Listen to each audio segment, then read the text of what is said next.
JD 26 here, just doing tips, repairs, and hobbies. And we have the Umarex SA10. And a lot of people don't know how to install the CO2 in these. And there's a trick, because you can lose air. So on this side of the pellet gun is a button to release the CO2 cartridge. Okay, and right here is the CO2 cartridge. Okay,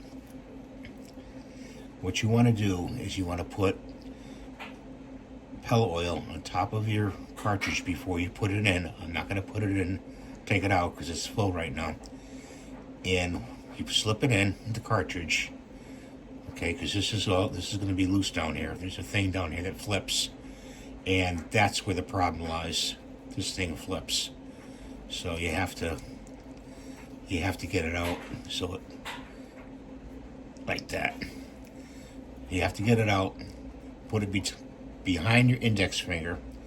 Hold the cartridge in once you place it in there, and turn it clockwise, and keep pressure on the cartridge.